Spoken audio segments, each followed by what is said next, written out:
Let's move on from that cover. I do love it though. Anybody who's seen it.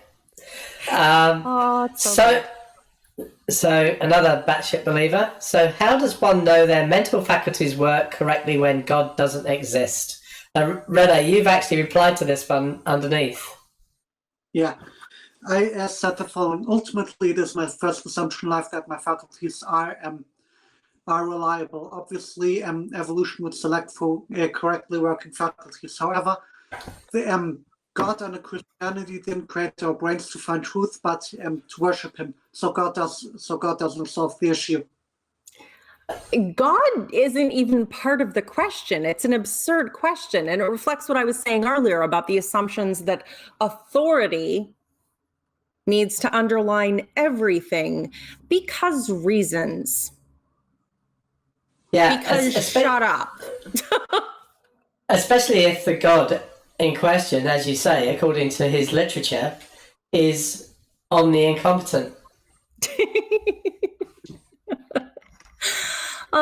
Yes. He really can't stop fucking things up, can he? But that's the idea that, like, unless God told you your faculties were reliable, you wouldn't be able to know that your faculties were reliable. Like that wall. My senses tell me it's there. Well, you know what? If you doubt it, try and walk into it until either A, you're convinced it's real, or B, you break your nose, because that's probably a good time to stop regardless. But I don't need God to interact with reality and notice, hey, this brush, you know, it exists. It's there. And it continues to be there. Even if I start believing in frickin' alien zombie reptoid armies that are taking over government, blah, blah, blah, my hairbrush will still work. No matter what stupid shit I believe. I've got a thought on this type of thing, and I really want to get Rene's take on it, because I think it's the sort of thing that he would respond to definitely on Twitter if it was came up, which is the whole idea that sort of people like Matt Slick put out there, that the laws of logic are underpinned by God, and I would want them to actually produce for me an example of a universe that doesn't have a God, where a rock can be a rock and not a rock at the same time. Yeah, and I think that's a perfectly valid point. But the thing about Matt Slick is, and especially Matt Slick's argument, like the argument either God accounts for the laws of logic or not God accounts for the laws of logic, that has been decisively refuted by a philosopher named Alex Malpass. He successfully demonstrated that his argument, either God or the non-existence of God accounts for the laws of logic, the non-existence of God does not account for the laws of logic, therefore God's existence accounts for the laws of logic. Either that argument is it begs the question, because it's formulated in a way of P or not P, not P, P, which means the argument is pretty much P, therefore P. My cookie recipe doesn't give me cake, so cake doesn't exist. Let's formulate it this way: either whiskey accounts for Lilith's existence, or not whiskey accounts for Lilith's existence. Not whiskey does not account for, or it is not the case that not whiskey accounts for Lilith's existence. Therefore, it is the case that whiskey accounts for Lilith's existence. Which version of that involves me drinking a lot of whiskey? And none. But it's sometimes the argument from consequences has valid application to experience, if not reason. But I think it should be blatantly obvious that it is not the case that, okay, I didn't know what your parents drank when they conceived you, but it's obviously not the case that whiskey is responsible for your existence. I can almost guarantee it wasn't whiskey. If anything, it might have been wine, but it was definitely not whiskey. My parents don't drink whiskey. Not even my dad. Or in the same way that you could argue that God or not God accounts for the laws of logic, you could also just replace God with toast. Toast accounts for the laws of logic, or the non-existence of toast accounts for the laws of logic. No, he wouldn't accept that argument. Cookie. But it's the same logic.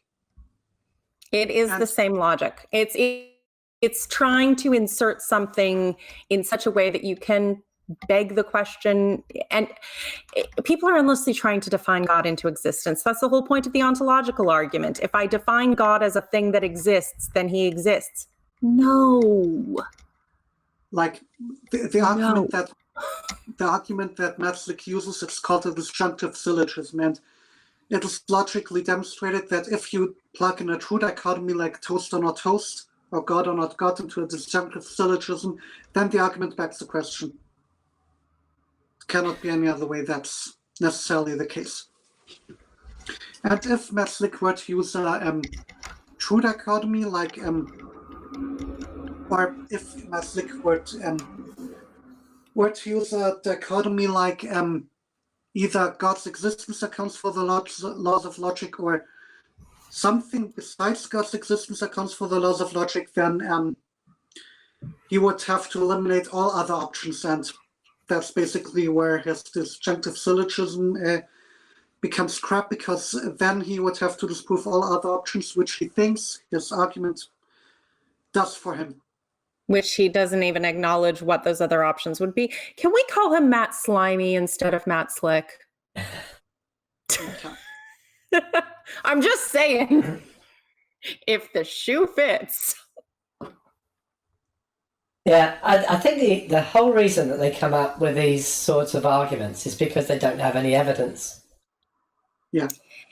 And I can say this from being a Christian, it's a case of how do I get to the desired conclusion?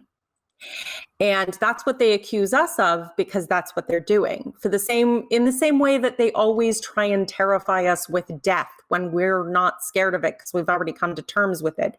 And they are the ones that are terrified of death.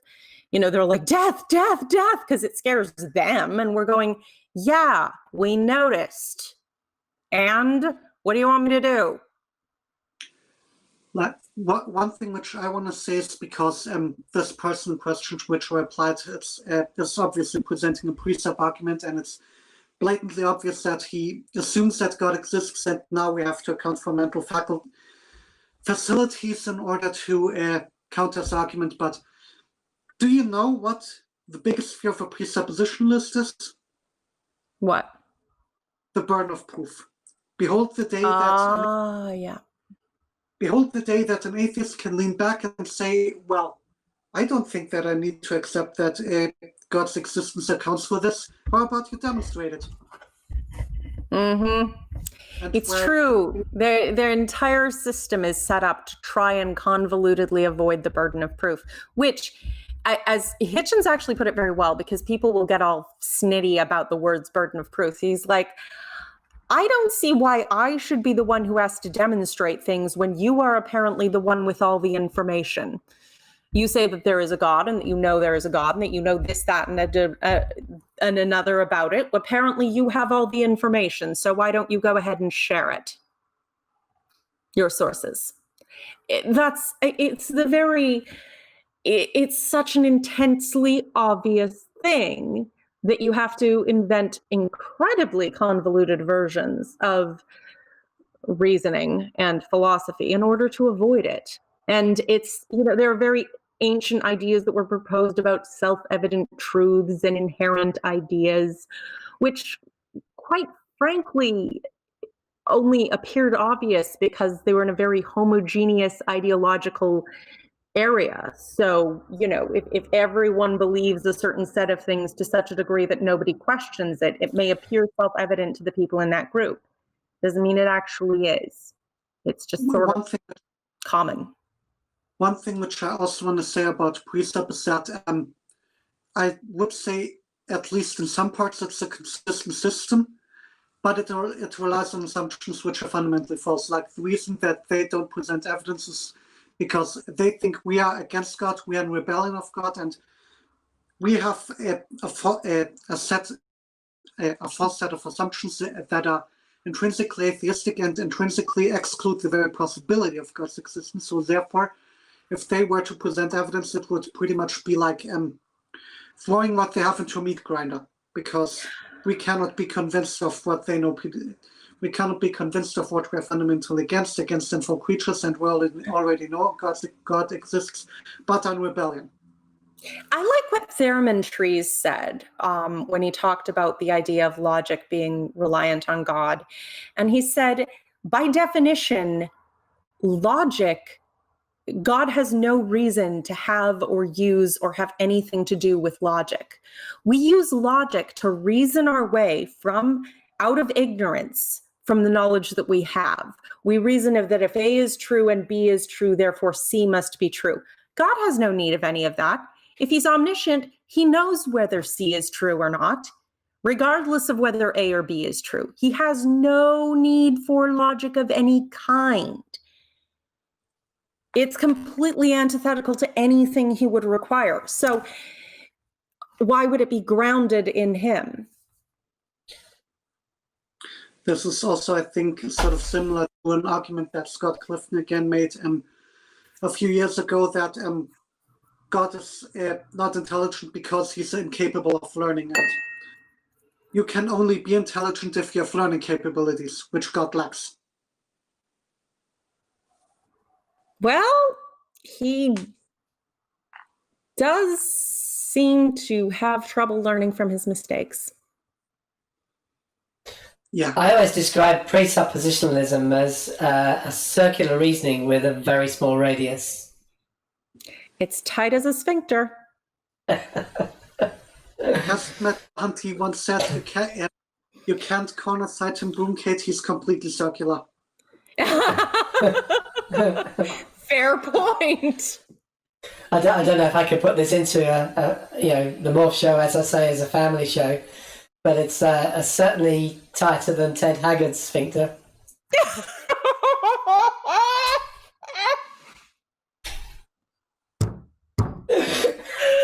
Oh, you're killing me.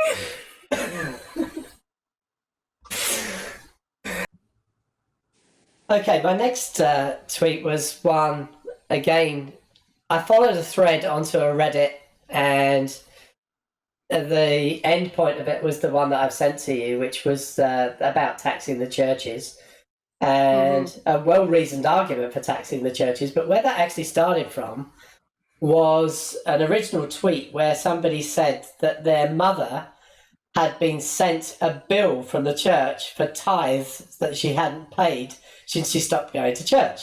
So mother's actually stopped being a believer. She's become an atheist, has left the church, and they actually sent her a bill for 2 years of tithes that she hasn't paid. I hope she sent them a response telling them to go fuck themselves. Yeah. Preferably with Jesus' crown of thorns.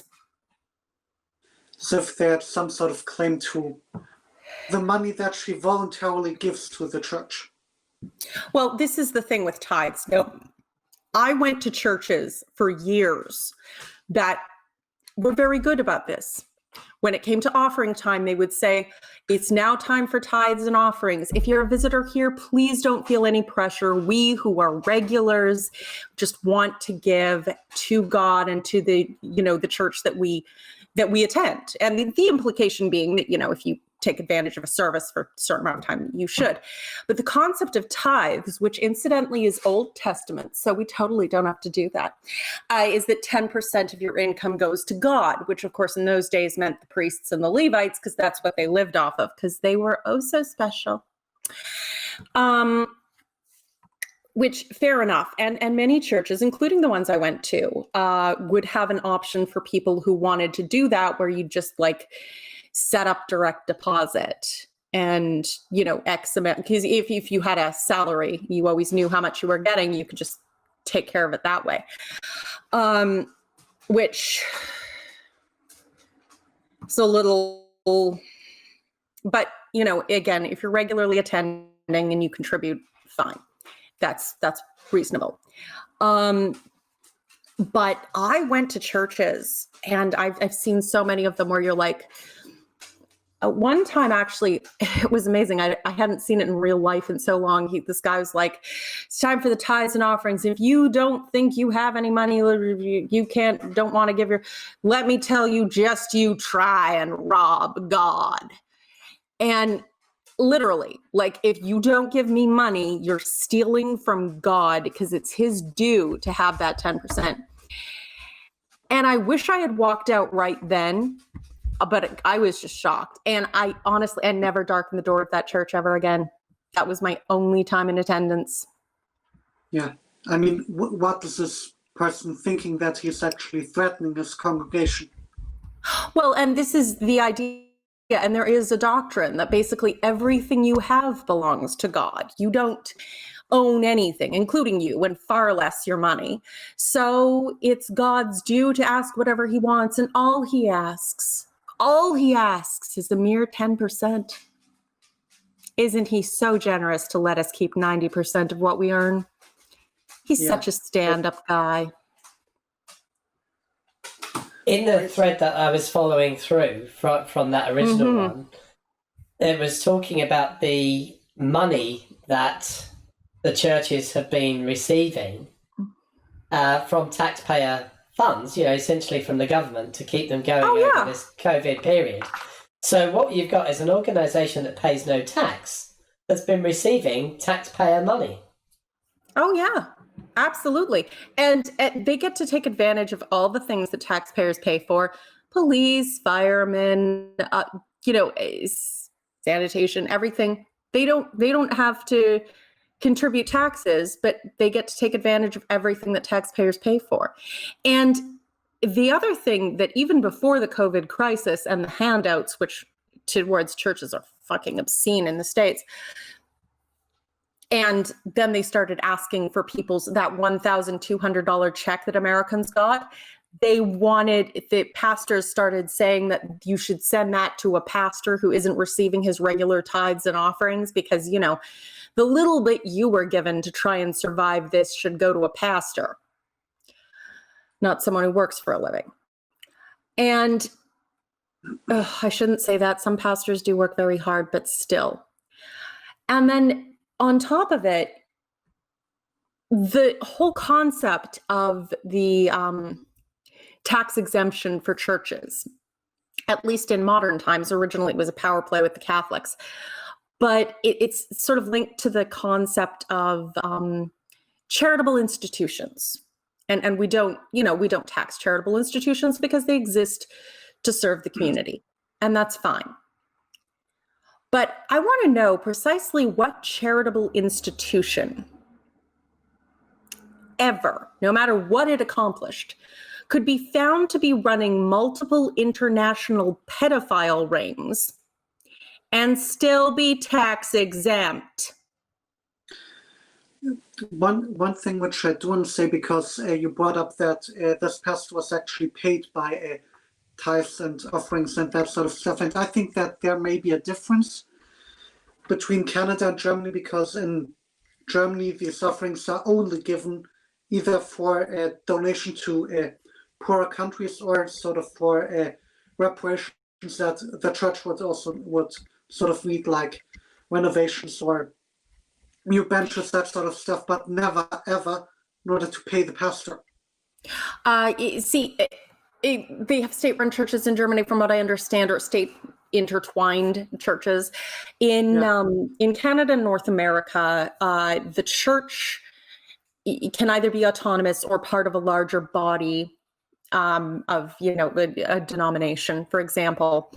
And the church has a budget based on its tithes and offerings, but they do yearly budgets, and the pastor has, receives $30,000 a year, let's say, or something. Many pastors are actually paid very poorly and work very hard. They're not the Olstein types, but they have a salary that is coming out at regular, intervals out of that budget. But the budget does ultimately depend on tithes and offerings. But with the larger organization, you have a missions budget that you donate to the organization that then uses it for missions, or you could hypothetically ask for some redress or help from a larger organization if you had a catastrophe happen, although frankly, I don't recall ever hearing of that actually happening, but it's hypothetically possible. I've had 2 guests on here who were pastors in the past, which they say paid very poorly and they were hugely overworked for that. And those people were Tim Sledge and Clint Haycock, and both of whom said that they were worked so hard that they started to suffer from burnout and they weren't making a lot of money out of it. So we know that there are hardworking pastors. I've heard Seth Andrews talk about this type of thing as well. Most of the on-the-ground pastors really are your small-town pastors. The ones who abuse the system are the ones who say things like, just you try and rob God. But your average pastor of a small church, people think he just preaches on Sunday, but in reality, he's ministering, is doing basically what amounts to free counseling, dealing with everybody's problems, budgeting, scheduling everything associated with the church, trying to manage the, interactions with the larger organization. And everything he does is subject to members. Technically, I think I'm still a member of the church I was baptized in. Can vote on, we will do this, we will not do that, accept this person into membership, allow a raise for that person. So, it gets involved and embroiled in a lot of interpersonal politics, and the amount of, because people will call the pastor whenever someone's sick, when someone's dying, when someone's concerned, when someone's anything, and they will be called out all hours of day and night, to the point where some pastors, in order to avoid that, have had to say, I am going to take Saturdays for my family. And unless this is something that can only be addressed right now, because it literally won't be a problem tomorrow, something's burning down and everyone's going to be dead, don't call me. And they've actually had some quite embittered parishioners because they put that boundary up of one day to be people and interact with their children. Might have something to do with why pastors' kids tend to be so rebellious, but whatever. Yeah. Okay, should we move to our should we move to our last thing? Yeah, we should move to our last thing. Capturing Christianity. Our old friend Cameron Batuzzi, who we've mentioned lots and lots of times when we've spoken, somebody who tries to portray himself as a real thinking Christian, but he's actually does fall into the category of batshit believer, I think. And his tweet... It's actually painful to watch his mind try and stop itself from hitting rational conclusions. Yes. Some people actually believe Jesus never existed, he says. It's the most shocking thing in the world to think that Jesus never existed. And I know that this is a thread that we were still on just before we came on to record, Lilith. We were talking about it, yeah. And you brought up, I responded with, basically there isn't much evidence for it, because you'll hear a lot of pastors and apologists say things like, he's the best attested character in history. It's more certain than Caesar, but they're frankly lying. They're taking small factoids out of context and trying to convolutedly push them together in a way that looks good for them. One thing I also saw is if they said that it's more certain than Abraham Lincoln or it's more certain than Shakespeare. Yeah, which is complete bullshit. And one of the points you brought up, the Raglan scale, which would you like to explain it for your listeners, if they're viewers, if they're not familiar? Yeah, I have mentioned the Raglan scale on a couple of podcasts, but basically it's 22, I think, points that were brought up that tend to be features of heroes in mythological tales from the ancient world. Things like they're the son of a god, or that they're either God or their father tries to kill them at some stage in their early life, and so on. There's 22 of these, and I know that you posted it on Twitter. It's very easy to find if anybody wants to. You can just Google it, the Raglan scale, and you'll come up with the 22 points. And It's quite a reliable scale because people who we actually know existed, people like Julius Caesar, and when they say that Jesus is better attested than Julius Caesar, it's complete rubbish because there's so much physical evidence of Julius Caesar, and physical evidence is the best evidence. There's more certainty that Julius Caesar crossed the Rubicon at some stage than there is that Jesus ever existed. So just that one event, there's more evidence for that. Well, and you can't rewrite history without the crossing of the Rubicon. It doesn't make sense. Whereas Jesus, do you know how many Jesuses there were? Seriously, read Josephus, aside from the Testimonium Flavium, which is bullshit. We all know it was bullshit. Added in later. There are like a whole bunch of Jesus of this and Jesus of that. There was a plague of Jesuses. They were like locusts at that time because Jesus was the name of Joshua. It's savior cults at a rough time in history for the Jews. Do you know how common that is? It's incredibly common. And there were Jesuses everywhere. One thing which I did at one point on Twitter ask a Christian was the existence of which historical figure is more certain? The existence of Jesus or the existence of Adolf Hitler? That person actually claimed Jesus' existence is more likely. That's just delusional. Well, yes, but there are people, as we encountered, who make a business out of lying about these things. But then I also asked the question under the assumption that he would say Adolf Hitler. Then I also tried to ask yourself, why would God, who wants us to believe, who needs us to believe in the existence of the most important person who ever lived, why is Hitler better attested than the most important person that has ever lived? Yeah, well, but we encountered a fellow who responded to your mention of the Raglan scale in this series of tweets by quoting someone who basically said that Abraham Lincoln met all 22 requirements and was therefore more mythical than Jesus. And I was like, that is the stupidest and most obvious lie ever. It was the reason that I took a snapshot of the Raglan scale, tagged him in and said, look at this list. There is no version of reality in which Lincoln, aside from maybe Abraham Lincoln Vampire Hunter, that one crazy movie where he was, a vampire, maybe that Lincoln could make it on the Raglan scale. But at no point in any version of Lincoln I've ever heard of was his mother a royal virgin. Or did he, after a victory over a king or a giant, marry a princess? Or was he reputed to be the son of a god? Or his conception was unusual? Or he was raised by foster parents in a far-off country? He didn't meet a mysterious death at the top of a hill.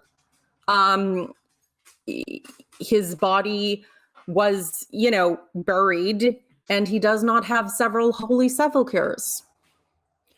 None of these are not things that line up with Julius Caesar. I actually read the only 2 points on the Raglan scale that don't line up with Jesus, which was the fight against a monster and then marry a princess bit. Although you kind of could put the temptation of Jesus in the desert as being sort of like that, but that's an interpretive point. Yeah. But those are the only 2 points he doesn't meet. Well, he also was tempted by the devil, and he also fighted him off psychologically. Yeah, that's what I was thinking when you said that you could actually argue that he actually does satisfy that one. So he's between, depending on interpretation, he's between 18 and 21. Because, for example, the idea of being raised by foster parents in a far-off land, well, yes and no. Joseph is a foster parent, and there's that whole story in Matthew about him being dragged off to Egypt in order to line up with a prophecy and then coming back. So, yeah, kind of.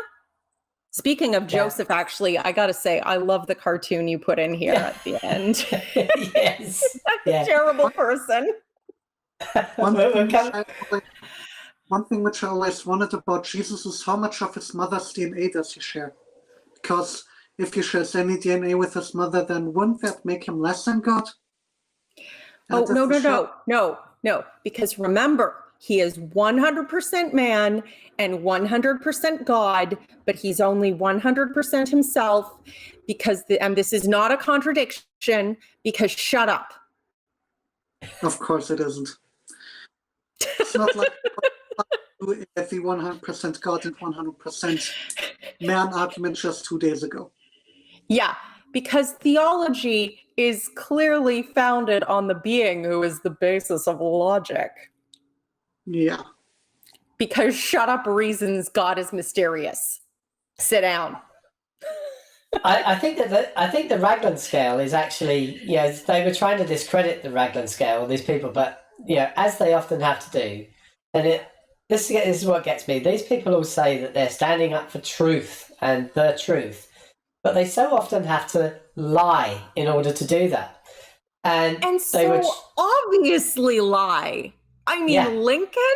Come on! Yeah, If you have to, with lies, it's not the truth. It's that simple. No, that's right. And the thing is that when they actually go for real characters from history, nobody scores more than 7 on the Raglan scale. The highest score on the Raglan scale is Alexander the Great, and he gets 7. So and let's face it, he might have added, there might have been a little mythological gloss on him. Not saying he didn't exist or do great things. I'm just saying, they tended to spit shine him a bit. Yeah, definitely.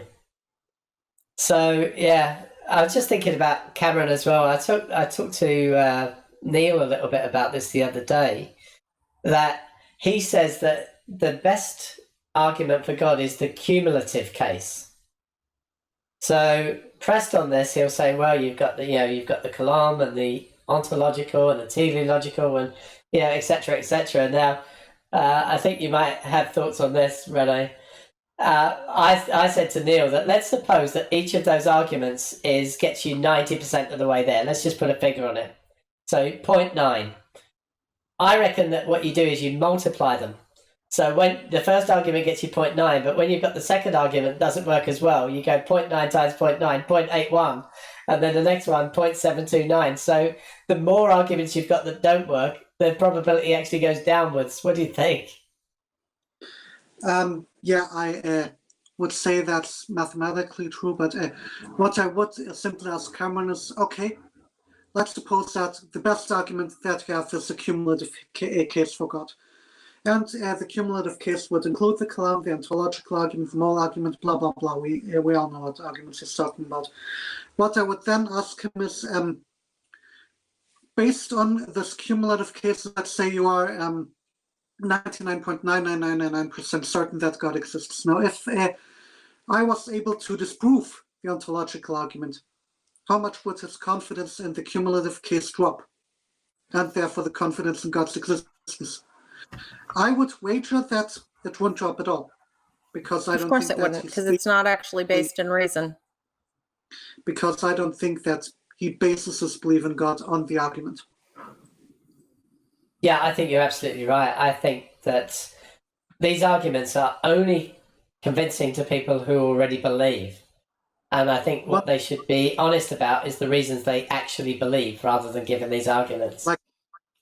He may argue that the cumulative case for God is the best case that there's for God, but he also must realize that as soon as 1, 2, or 3 of these arguments come into severe doubt, or there are fallacies or whatever within these arguments, then your case becomes a lot weaker. And if you're intellectually honest, then you become less confident in the existence of God. I would argue that the cumulative argument is the best argument against the existence of God or the truth of Christianity. Because, and I'm going to lean a little bit on experience with human beings here. If something is true, it doesn't need to be supported by lies. If you question something and you just keep coming up against bad arguments and excuses and bad arguments and excuses and declarations, and then they try and mash all that up together, I don't see why your habitual dishonesty or habitual irrationality is a good reason to believe you. I think it's a good reason to think you're full of shit. Yeah, agreed. Thing one should also point out is that within the cumulative argument, that consists of many arguments, and then I would just simply ask the person that was presenting the cumulative argument, let's say you were to say, well, the case for God is great, there are at least 20 arguments for God, and based on these multiple arguments, it's for certain that God exists. What I would then say is, okay, how about you present, out of this cumulative case that you have, how about you present the best argument that you have? We will talk about it and we will see where it goes. Now, if I was able to refute this best argument that he has, if I were to be able to refute the best 5 arguments, then what are the odds that, say, the worst 5 arguments would succeed? Because honestly, the whole point of the cumulative argument is to keep them from having to defend specific arguments. Yeah. That's what it's there for. It's there so that they can just say, but there's so many of them. Yeah. I don't know if either of you ever watches the modern day debates. Sometimes, yeah. Derek, I've spoken to Eric. He's really great. Yeah, I think I'm going to probably talk about this a bit with Godless Cranium when he's on, because he has some really strong views about debates, and especially the ones on modern day debate. But I think you have to pick and choose them. But there was one the other week with a guy called Jonathan Sheffield, and Richard Carrier was on. And I specifically watched that one because Richard Carrier was on. And this guy was making this case for the resurrection and the evidence for the resurrection. And he gave one set of information, and Richard Carrier was saying, no, that doesn't work. And then he actually gave all of the history and all of the sources and why it doesn't work. And and then the guy, instead of arguing back, just brought up some more stuff. And Richard Carrier knocked that down. And quite often Richard Carrier just said, that actually makes my case better than it makes your case. It's like, yeah, this is exactly what I'm saying. And that's all he did, was move to the next thing. He never argued back about anything that Carrier said. Carrier just knocked him down every single time. And this is what gets me with what you said, Renee, that you pick the best argument and you knock that down, that they won't blink. They won't argue back to your argument. They'll just move to their second best argument and their third best argument. That's what they do.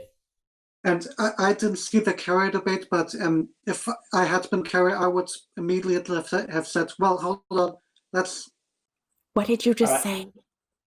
Okay, sorry, we lost Lilith there for a second.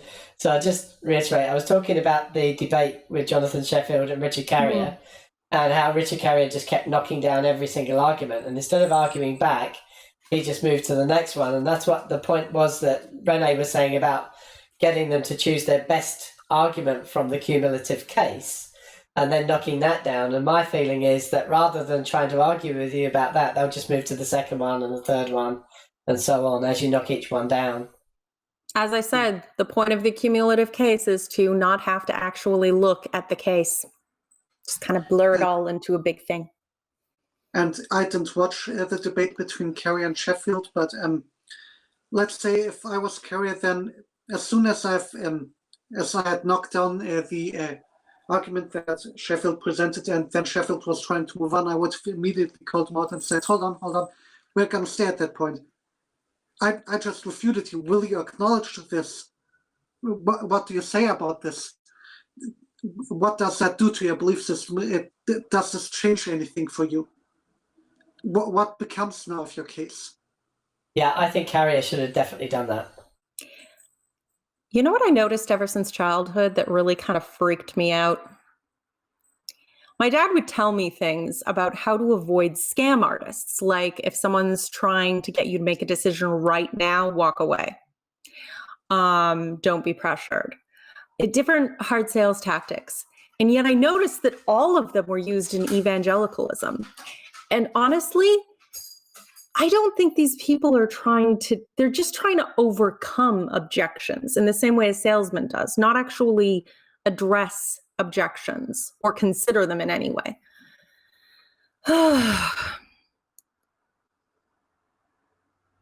Apologetics is always for the believer. It's true. Yeah, absolutely. The they always seem to be shocked when we don't find what they say convincing. But it is never convincing. Well, maybe actually listen to our objections and think about them in such a way that when you respond, you're actually addressing our concerns, and maybe we'll be a little more open to what you have to say. Just an idea, Christians. This also reminds me of a recent interaction that I had with the Christian where I was just point blank saying, okay, let's say that I come to believe that Christianity is true. And he was asking me if Christianity was true, would you become a Christian? And I then said, well, if I would become a Christian, would be dependent on what is in it for me. What prize or what reward would I get if I follow Jesus, and what harmful consequences would I avoid if I don't follow Jesus? And then he was saying like, well, if you come to Jesus, you go to heaven and you will be perfect and everything will be great. And then I said, well, perfect. I don't really want to become perfect. I don't desire perfection for myself, because after all, what makes us human and what makes our human lives interesting and what makes the dialogues that we have interesting is that we are all flawed. If we are all perfect, and really, to my mind, there's only one way to be perfect, we would all be the same person, and therefore it would be utterly boring. I don't think there is perfect for humans. I don't think that's even a thing that exists. Yeah, but your sole reply was to that, well, I think you have wicked desires and shame on you and evangelizing and blah, blah, blah. Right, exactly. Wanting to be a person and actually yourself is clearly evil. You are Satan, Renee. Satan! And one thing you said is that heaven is desirable because then all sadness and all suffering will be removed. And what I did was simply show him a video of South Park where Butters talked about suffering and how sadness and hurt can be great, because it reminds you of the times where you had great times and where you were happy, because if you didn't have that happiness at that point, then you wouldn't have the sad. So the sad and the happiness, they come together and they only work into connect. They're two sides of the same coin. And I like what Colonel Robert Ingersoll said, who said, is to a man who said this, if you go to heaven, you'll be happy, all your cares will be taken away. And he said, are you concerned about the idea of your loved ones in hell? And he said, yes, absolutely. Of course I am. So when you get to heaven, will you be upset at the thought of people in hell who are in hell right at that time? And he said, well, no, God will make us all happy. And he's like, so you are a better person now, more moral, more compassionate, and more decent than you will be in heaven. You will be a worse person in heaven. Well, one thing which I've heard from believers is that actually the memories will be erased and those people are in hell, they don't remember them. But at that point, I would be like, well, whatever that person in heaven is, it's certainly not me. If God wants creepy worshipful automatons, he can go make creepy worshipful automatons and leave the sentient beings alone. Speaking of creation, I'm sorry, I really want to cover this comic because it's so funny. Yeah, I was just going to say the comic, which is the last thing I've got on here. It's got a picture of a couple of guys standing in a bar. One's got his arm around him, and he says, if this so-called Almighty who created the first man out of dust, couldn't he have made his own son the same way instead of fucking my wife? And the other guy says, just let it go, Joseph. Let it go. You just let it go. It's you can't do anything. Oh, there's good Christian morality for you. God is an adulterer. So apparently we should stone him. Who wants to stone God? And what do we stone him with? Can we slingshot Jupiter at him or something? To be fair, I do understand Joseph's side on this because he was basically cucked by the creator of him. Yeah, that's just a dick move. It's kind of like getting cucked by your dad. And then imagine trying to raise Jesus. I mean, it's not just you're not my father. It's like, you're not my father. I am. Yeah. And then And then it would also be the case that Jesus could just simply ask Joseph, "Who's your daddy?" Oh, oh, oh. Weird family dynamic. That is the kind of family dynamic you only get in Alabama.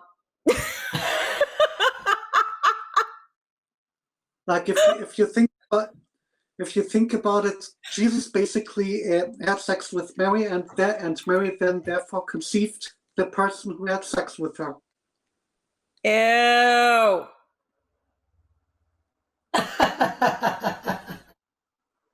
Also, she was almost certainly wildly underage. Yeah. From what I've heard, I think she was around 12. Depending on the interpretation you take, she might have been prepubescent, because otherwise I'm not sure why it would be a big deal that she was a virgin when she was in fact engaged to be married. Anyway. Yes. Anyway, that's that kind of brings us to the end for today. And I did have a thought when you were talking about the heaven thing, though. And I was looking behind Rene there, and I was thinking, when he gets to heaven, he might have even more certificates to put on his wall. Can you paper a wall with the certificates from your life achievements? Yeah. And he could be really happy, might get his 50 meters breaststroke one. But another thing about the heaven thing, which I would also argue is within heaven, where pretty much everything is handed to you and where you don't have pain, suffering, and don't have any struggles, what would it be like to achieve anything? You don't have any success. How's that satisfying? It sounds like going back to the womb, a perpetual state of sort of indiscriminate contentment where you're floating and everything is provided to you and you have no reason to interact with your environment beyond just sort of squirming. But what I would say then is, especially from a Christian perspective, because God and Christianity designed the process of pregnancy, there's a reason the baby eventually pops out. Fair. Well, then you get into afterlives. Ah. What's the purpose of the afterlife? This can't be it. There needs to be an afterlife. Otherwise, the afterlife is with no purpose. Thanks very much for joining me, folks. It's been an absolute blast, and it was, shall we say, almost worth getting up in the middle of the night. Yeah, this is the difficulty of doing this across 3 continents, to fit in with. It really is. Yeah. At least I have coffee. I don't know what time it is for you there. Lilith, it's sort of... It's 11 a.m. 11 a.m. So, yeah, for me it's 2:17 a.m. And for Rene, it's what, 8 o'clock in the evening? It's 8:15. Yeah, how does that happen on this flat Earth? I've no idea how we have all these different time zones. The spotlight has a very special magical warping lampshade because reasons. Okay, yeah, that makes sense. Reasons. But so organising this on 3 continents hasn't been easy, and certainly if I hadn't got time off, I couldn't have done this, because I don't think I could have gone to work today later on after this. Fair enough. No, but I mean, obviously, when it's just one of you, it's not too bad to arrange. But we've spoken obviously lots of times, Lilith, and it's funny that sort of 15-hour difference that we have is not that difficult to work around. It's actually harder to work around Rene's times, I think, slightly, even though it's a less of a time difference. I blame the international dateline. Yeah. Well, obviously, it goes through Greenwich because, there was a time when Britain ruled the world and stuff. The sun never set on the British Empire. No, never. It's setting quite a bit at the moment. Oh, God. It's one of the reasons I moved to Australia. Yeah, there you go. Well, thank you very much for having us on. I hope I can speak for Renee and saying we both had a great time. Yeah. I know I did. Yeah, Certainly. thanks very much, Renee. Yeah, it's been good to speak to you. And yeah, I've wanted to speak to you for ages because, as I said at the beginning, I've always loved your tweets. When I'm scrolling through my tweets, I always look for yours. Yeah, because I follow so many people. I just follow people back, and so my timeline just fills up so quickly. But there's certain people I scroll through for, and you're one of them. That's awesome. Yeah. Way to go, Renee. You and Tim. Honestly, I just remembered to put the alerts on for Tim's. You can do that. You can pick specific people and get an alert, like get it thrown onto your timeline every time they tweet. Definitely. Yeah, I'm aware of that function. I do it with a few people I follow. Yeah. Well, I'm sure that both of you do it for me, so that's Of course, Morph. Obviously. Yeah. It's only, occasionally, we are not always, in fairness, tweeting in the same time zone. So I won't catch it if I'm asleep because, sleep. Yeah, absolutely. Yeah, I do get that. It's, I'm sort of out here in Australia, and it's a very different time zone to most people who are on Twitter. It's not a big uptake in Australia of Twitter users, I don't think. There's a few Australian Twitter users, but I think it's much bigger over on your continent. Well, we do have an interesting nut house for a neighbor. I'm just saying, it's it's interesting if you've got a little distance. Yeah. All right, I am going to say goodbye this time. Thanks very much, folks. Yeah. Thanks. Had a wonderful time. Thanks, Morph. See ya.